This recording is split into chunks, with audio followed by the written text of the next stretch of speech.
When I started researching this about 3 months ago, I never really got too much into the abduction scene, only because just a whole lot of UFO stuff going on. Spending most of my career in law enforcement, I can tell you that through the National Crime Reporting System, which is done by the FBI, every month, every crime that's committed, whether it's stealing somebody's bicycle or committing a murder, is reported by every police department, state, local, federal, in this country. These numbers may sound astounding, but I just checked them before I came here tonight to make sure that they were still up. In 1 year in the United States, there are approximately 250,000 people abducted or missing. In the world, 2.5 to 2.7 million people are abducted or missing. Now, to ease that number back, approximately 95% of these people are found. They are runaway children, which encompasses about 70% of that number. Spousal abuse, the guy that wants to see that the grass is greener on the other side. Murder, ransom, and just outright foolishness. 30,000 of that number every year are never found. Ever. No man, woman, child. 30,000 is the number that disappear off the face of the earth every year. I went back to 1990. It's a lot of people. A lot of men, women, and children. Some of the abduction cases that I've read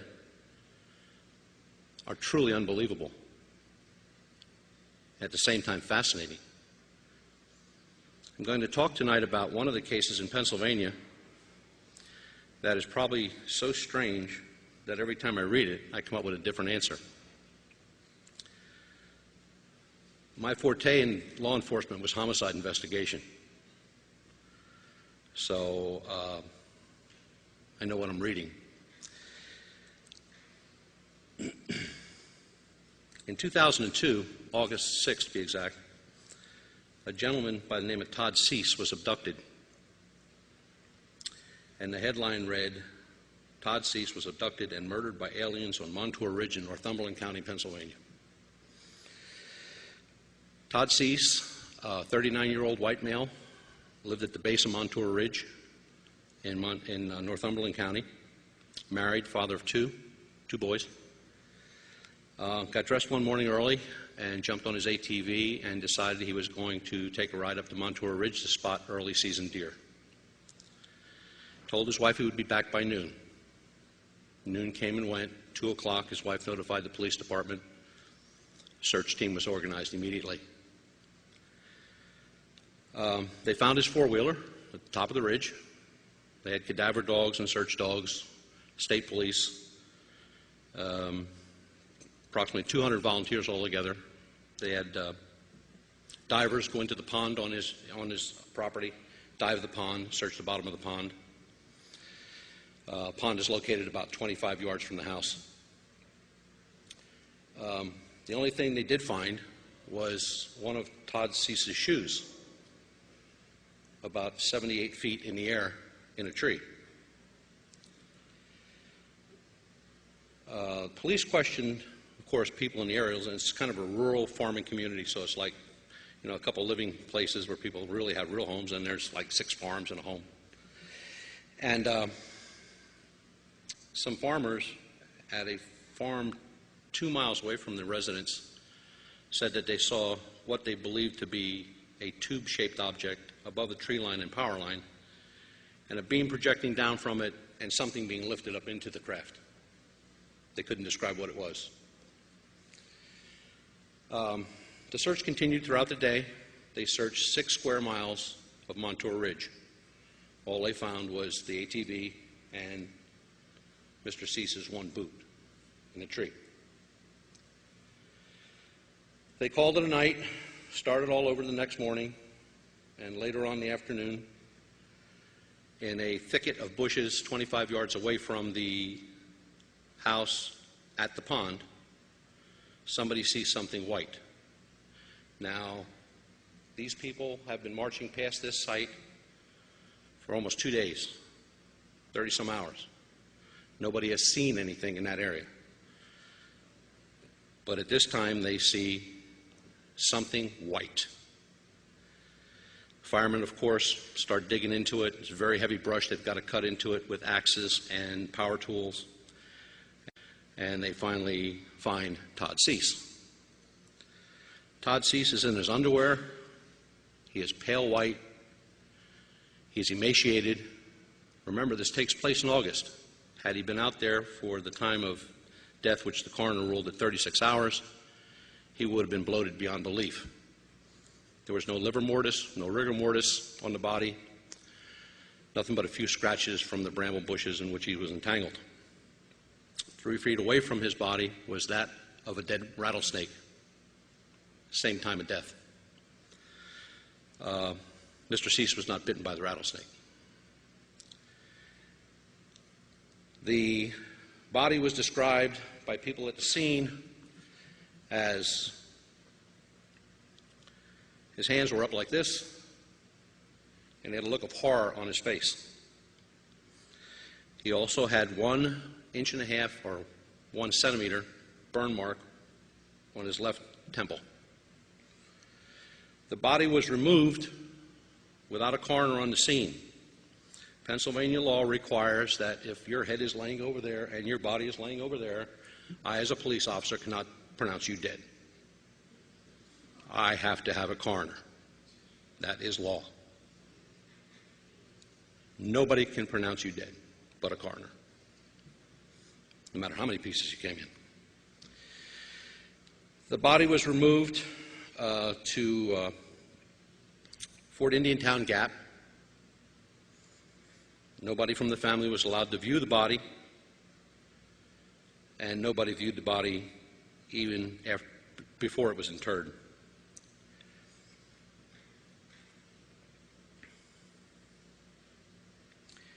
Point Township has about a 6-man police department.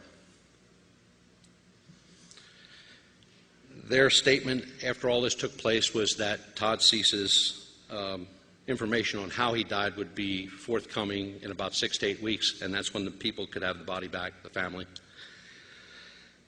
Toxicology had to take place. They wanted to know what was in the blood, what happened. Was there any foul play, which they kind of ruled out.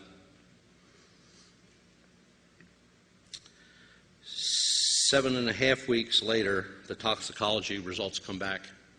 Todd Cease died of a cocaine overdose. I've seen a lot of cocaine overdoses.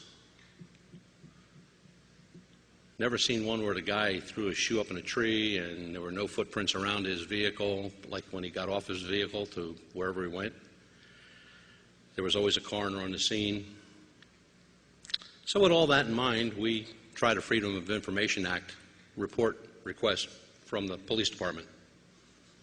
We were told it's still an open case. My question to the sergeant that day was, if it's still an open case, why did you say that he died of a cocaine overdose? Isn't that the cause of death? Yes, he replied. I said, if that's the cause of death, then the case is closed. No, it's not. And then he threatened to have me arrested for harassment. Good luck. The Todd Cease case with Pennsylvania MUFON is an open case. Myself and another investigator from another group are looking into the case as best we can, and we try to keep up with the police as best we can. Do I think he died of a cocaine overdose? Nah, not even close. Cocaine overdose doesn't leave a burn mark on your temple. Cocaine overdose does not make you disappear for 36 to 40 hours. And I find it very hard to believe that 200 searchers with dogs and cadaver dogs walked past this body for 2 days and didn't see it. So, is this one of our abductees? Now the dark side. These early 90s, the mutilations were all the same. The eyes are removed, parts of the jaws are removed, inner ears are removed, tongue, inner throat removed, anal area cored out, sexual organs removed, and some intestinal and respiratory organs also removed. In 1956,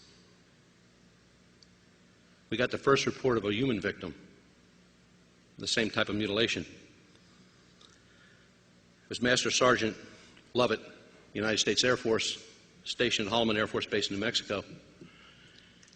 And he, along with his colonel, went downrange to pick up some missile parts from a shot that they had that morning. The colonel's on one side of a little sand mound, and sergeant's on the other side, and the colonel hears the sergeant screaming, so he runs up over the sand dune in time to see the sergeant being drug off by his leg with something like a cable wrapped around his leg and being pulled into a saucer-type ship. The colonel immediately jumps back in his jeep, heads back to headquarters, tells them what happened, and they immediately place him under arrest for murder.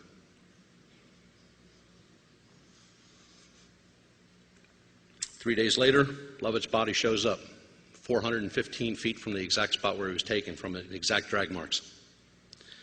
The body is identical to the mutilation of a cow. Everything is missing, just like cattle that have been reported since the early 50s. In 1988, this most disturbing case came to light. Had taken place in Brazil at the Guaraparanga Dam, which is a dam that supplies water. It's a man-made dam, supplies water right outside of Sao Paulo.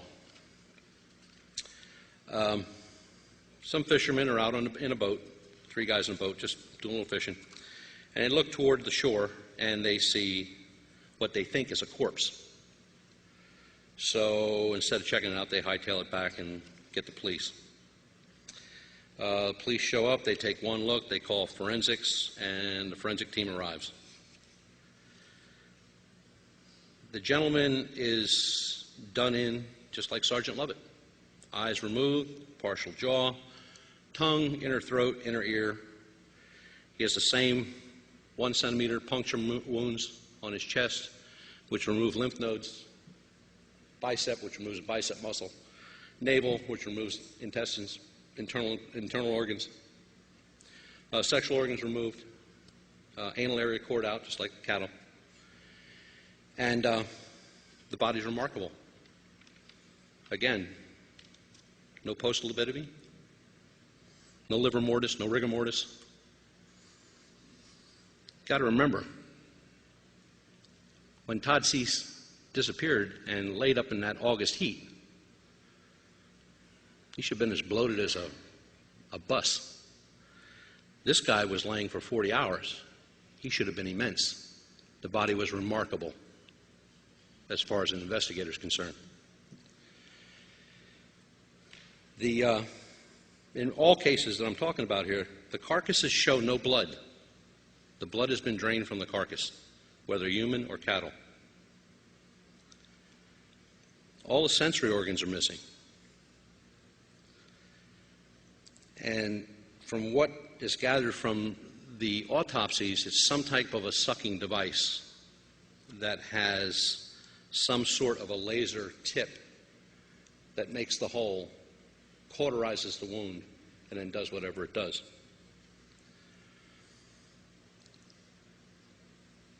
I was fortunate enough to get the autopsy report from this case. I also have the pictures of the body. People often ask, why don't I put it up there? Yeah, you don't want to see these unless you've got a real strong stomach. The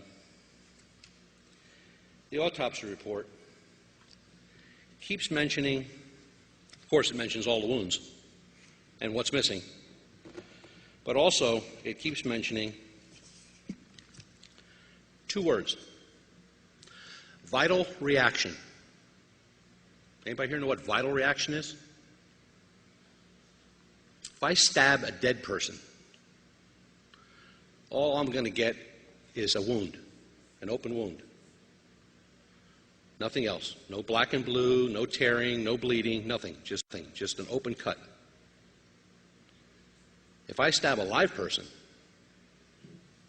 there's a movement. There's a vital reaction. Now I've got bruising, I've got tearing, inside, outside.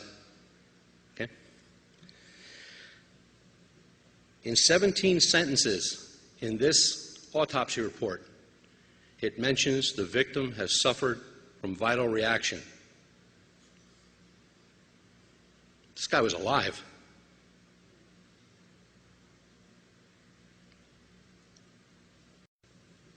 In 17 sentences in this autopsy report, it mentions the victim has suffered from vital reaction. This guy was alive.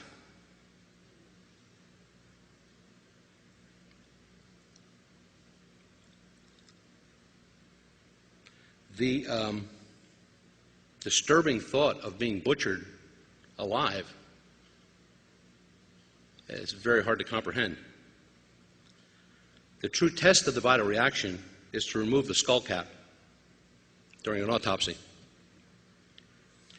When the skull cap is removed and the brain is exposed, a vital reaction to a forensic scientist or a doctor, you would see a hematoma on a blood vessel. Not big, just a burst. Okay? That's the body's reaction to pain. So if you roll somebody over and you whack them on the back of the head and they go unconscious, probably not. They're just going to have a hematoma and they're going to have a headache. If you roll somebody over with a steamroller very slowly, inch at a time, foot at a time, the brain just goes haywire. The brain can't handle that kind of pain, and the person passes out, which is a good thing. This guy's skull his brain was covered with them. From front to back, all lobe areas were covered with hematomas. This gentleman was alive when this took place. Then I came upon a case which was a horse that was found in Colorado. When eyes are removed, you have a viscous type of fluid that flows. Not blood, it's just fluid behind the eyes. The investigator is standing there and he's looking at this horse's face and he's just staring and staring and staring, and he finally comes to the conclusion that, wait a minute,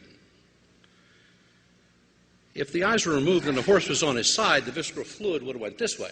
But instead, the visceral fluid went right down his snout, over his lip to his missing jaw. That horse was alive. He was standing up.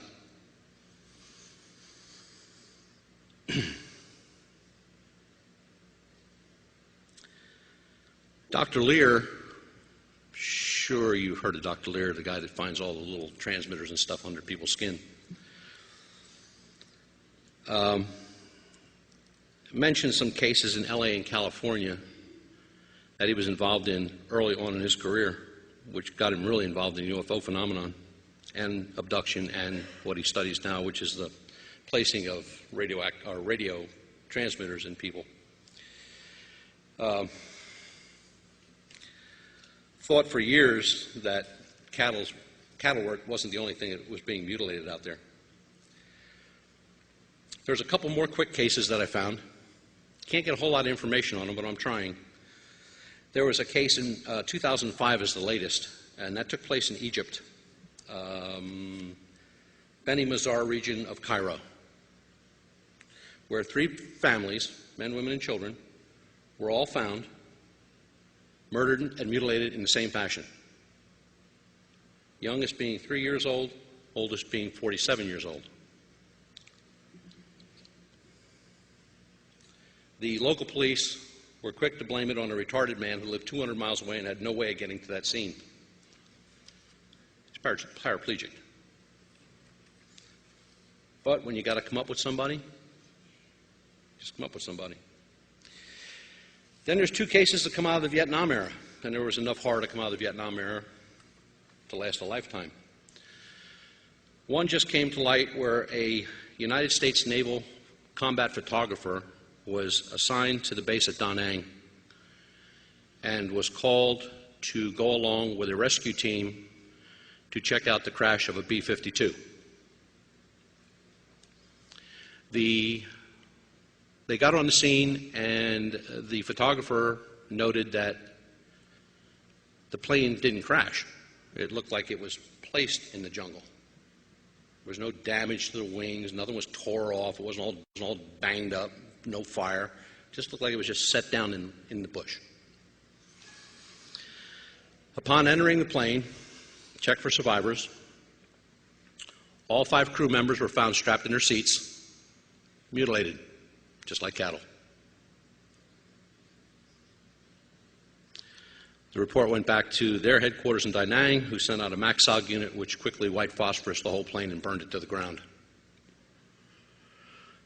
That team was taken back to Da Nang, and they were interrogated with the use of sodium pentothal. This happened a long time ago. This guy just remembered it a couple months ago. So I'm sure we're going to hear from other people that were on that team. And another case that was remarkable was a Black Ops unit was operating in Cambodia. They're coming down the Kokoda Trail, or what they called the Kokoda Trail, which did not exist in Vietnam, by the way.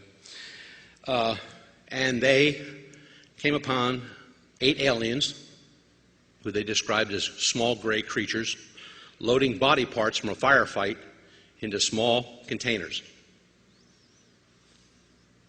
The second firefight broke out. We won. They lost. The bodies of the aliens and the body parts from the firefight were all recovered, and that's the last we ever heard of it, and that's the last anybody will ever hear of it. The government took over. Does the government believe in abduction? Absolutely not. People who have been abducted are just losing their mind. I've read some pretty credible cases, and I've talked to some pretty credible people. Am I a believer? Absolutely. Do I feel that they're out there for more than one purpose? Look, if they're going to experiment on us, they've been here for what? Thousands of years? Do you think they would have done it by now? What are they doing now? We know they're here. We want to know why they're here. What's their purpose? Why are we losing 30,000 people a year? Why are people with abductions shunned? In ufology, if ufology is the Cadillac, abductions are the Chevy. Nobody really wants to know. They don't want to know about the Paranga case. They don't want to know about any cases in Vietnam or people being mutilated in Egypt. But it gets even better. We have a case in Colorado, very recent. And this investigator ain't letting go. He's also an ex-police officer and a MUFON chief investigator. He's called the scene of a car accident. MUFON does not go to car accidents. I've done enough of those. He gets there and the police officer says, "We can't find the body. But somebody said that they saw something over the hill here and it looked like a UFO, and that's why we called you." So old Joe, the investigator, trots up over the hill and he finds the body. Mutilated. 19-year-old victim. Identical to every case that we've seen so far. How many people here believe in abduction?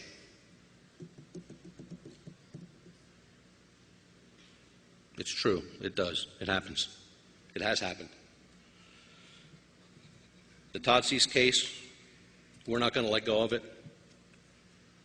That old sergeant up there who thought he was going to have me arrested for harassment, he just bit off more than he can chew. We will find out what happened to Todd Cease. I've been contacted by the family. They're backing me up 100%. First they didn't. First time they called me, they threatened me with a lawsuit. I don't know, shooting my dogs, whatever. They just went berserk. But we will find out what happened.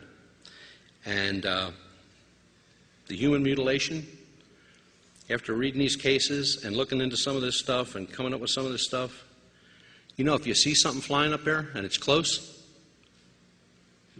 run like hell. Don't call me. Don't think about anything. Just get out of there. Just go. Because I have no idea what they want, Can't be experimenting. I mean, we're not that sophisticated that it takes 2,000 years to investigate one of us or experiment on us. There are many cases that are just shoved aside or ignored.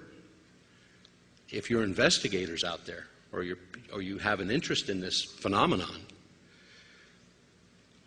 and I got this from Peter Robbins, and I found it to be a very, very true statement. If you want to know about all this stuff, you need to have your own library. Build your own library. Get the books on abduction. There's tons of them out there, written by really great investigators. John Mack, Jacobs. I mean, there's a ton of them. They'll give you all the information you need, which will take you to this, the internet, which is loaded with information. You just got to know where to find it. So you've got to think outside the box. Don't think abduction like the light comes through the window and the body gets off the bed and out the window it goes and it comes back 3 hours later. There are many types of abductions. The ones that concern me the most are the 30,000 abductions. Those are the ones I'm concerned about. I can't imagine 30,000 people a year just vanishing. And when I say vanishing, I mean no trace at all. No bodies, no whereabouts, no contacts, nothing. They're gone, like they never existed.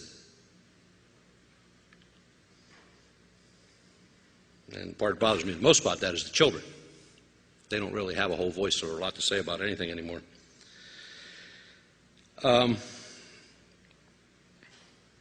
There are not that many cases in Pennsylvania that we've encountered with abduction. And I think the reason of that being most people are distrusting. You know, if somebody's going to tell me something, I'm going to call the newspaper. Not happening. I am not a real newspaper guy. Matter of fact, I've been dead 3 times because of newspapers. They don't get anything right. I would never turn over anything to a newspaper. We have a Contact Us section on our homepage, which is www.pamufon.com. Last page says Contact Us. You put something in there that you need me to look at, or you want me to look at, or you want to tell me about, that comes direct to me. It goes to nobody else. My number, my website, and my personal email address is right there. You can get me in a matter of minutes, and you'll get a call back very shortly. The abduction phenomenon is getting stronger, larger, all the time. There seems to be no let-up. Worldwide, like I said, 2.5 million people a year. What about all the countries that don't report those statistics, like Zambia, Angola, all those third world countries that they don't report anything? So how many more people do we add? I did a statistical check to see on the percentage of change year to year since 1990. High points of abduction were 91, 95, 2001. On average, you get a 1 to 2% increase every year or decrease, one way or the other.